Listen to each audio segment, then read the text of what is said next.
দেশটা বদলে যাচ্ছে, বদলে গেছে আমি বলবো না, হ্যাঁ বদলে গেছে।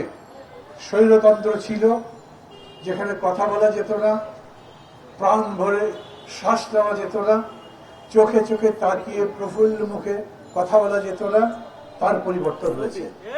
এখন আমরা কথা বলতে পারছি, এখন নিজেদের দাবি দেওয়া অভাব অভিযোগ সম্পর্কে বলতে পারছি। এই যে এত বড় লড়াই হলো, এই লড়াইকে যদি আমরা কেবল মনে করি যে এটা সরকার বদলের লড়াই, একটা সরকার যাবে, ভোট হবে, আর একটা সরকার আসবে এবং চলতে থাকবে, না। আমরা যারা রাজনৈতিক দলগুলো এই আন্দোলন শুরু থেকে গড়ে তোলবার চেষ্টা করেছি, মানুষের অভাব অভিযোগের কথা শুনেছি, কর্মসূচি পালন করেছি, তারা বলেছি আমরা কেবল সরকার বদলের আন্দোলন করছি না, আমরা দেশ বদলেরও আন্দোলন করছি। গুলি হচ্ছে কিন্তু কেউ পেছনে যাচ্ছে না, এরকম একটা কথা দেশের মধ্যে প্রচলিত আছে। শেখ হাসিনা বিদায় নেবার মুহূর্তেও তার জেদ ছাড়েননি। উনি সামরিক বাহিনী প্রধানকে, বিমান বাহিনী প্রধানকে বলছিলেন চালিয়ে যাও গুলি, 20,000 লোক মেরে ফেলো, আমি ক্ষমতায় থাকতে চাই। ওরা বলেছেন এই কথাটাই গুরুত্বপূর্ণ, বলে মেরে করবো কি, একটা মারলে আর একটা দাঁড়ায়, কতগুলো মারবো, এই মেরে কিছু হবে না।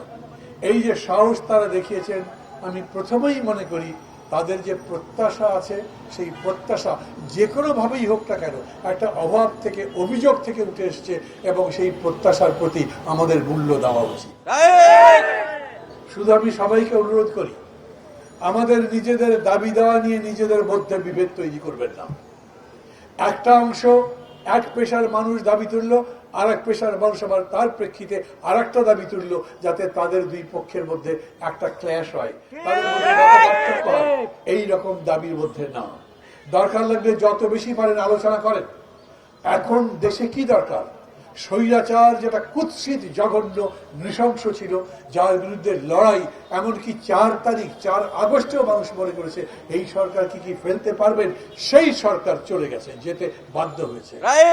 তার মানে লড়াইয়ের প্রথম পর্যায়ে আমরা পার হয়েছি, তাদের পতন হয়েছে। কিন্তু এখন যে আমরা বলি দেশ বদল করব, সমাজ বদল করব, রাষ্ট্র পরিবর্তন করব, মানুষের জীবন বদলে দেব, সেই লড়াই করতে হবে। আর সেই লড়াই করবার জন্য আমার রাজপথে গোলাগুলির মধ্যে তো লড়াই করবার দরকার নেই। এখন পুলিশ আমাদের উপর গুলি করবে না, এখন সামরিক বাহিনী আমাদের উপর নির্যাতন করবে না, এখন রাষ্ট্রযন্ত্র জনগণের প্রতিপক্ষ হয়ে দাঁড়াবে না, এটাই হবার কথা।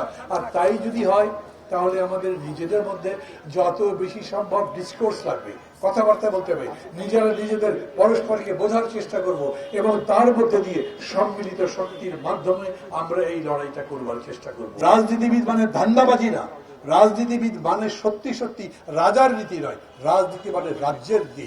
রাজ্যের কল্যাণ কেমনি হবে, রাজ্যে যারা বাস করেন নাগরিক, তাদের কল্যাণ কিভাবে হবে, সেই কাজ করবেন তারা।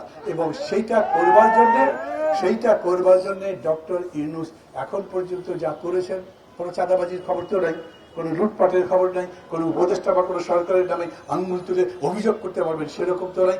আমি আশা করি যতদিন তারা ক্ষমতায় থাকবেন, ততদিন পর্যন্ত মানুষ তাদের প্রতি যেন সেই আস্থা রাখে, তারা যেন সেই রকম ভাবে কাজকর্ম করতে পারে।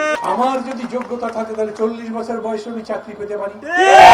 একজন সামরিক বাহিনীর অফিসার, একজন আমলা নিজেরা চাকরি শেষ করবার পরে যদি আবার চুক্তি ভিত্তিতে নিয়োগ পেতে পারে, তাহলে এই তরুণ যারা ইতিহাস তৈরি করলো, তারা পাবে না কেন?